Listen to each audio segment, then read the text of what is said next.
សូមបកស្រាយចម្រៀងនៃបទដែលមានចំណងជើងថាកុំភ្លេចរឿងដើម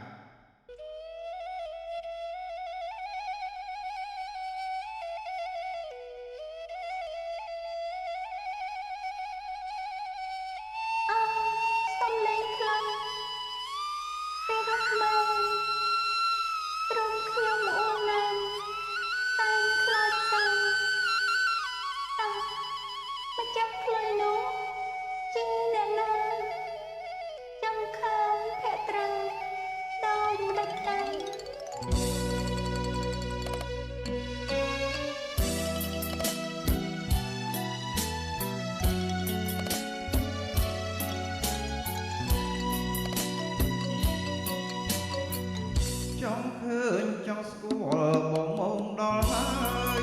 អោស្រងត្រាំត្រើយបងតើយដល់ណាទៀតបើ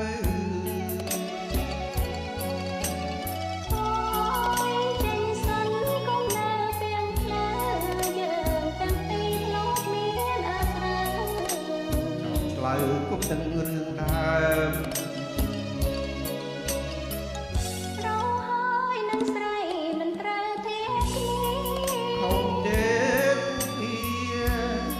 បុព្វាត្រូវការសំសា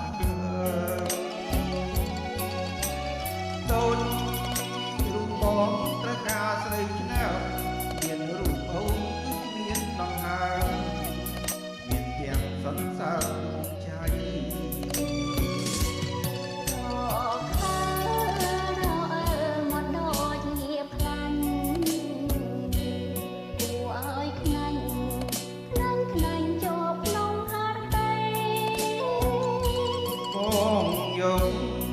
លុយធ្វើជាសាស័យ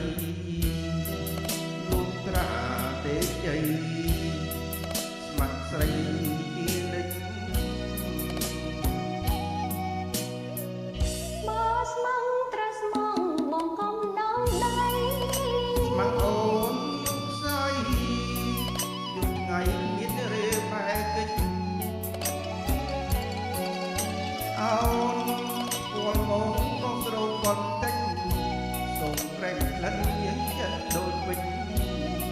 បំភ្លេចរឿងយ៉ាងអាស្រូវ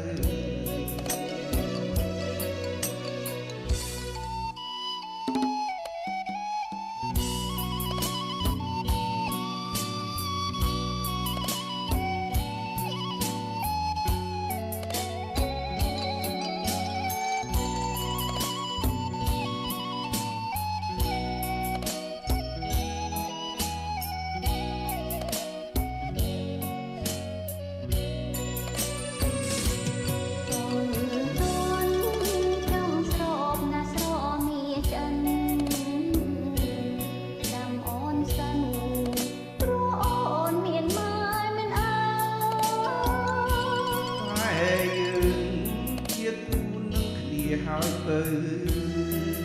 ចូលផ្ដាច់អីលើអូនកែដងដៃ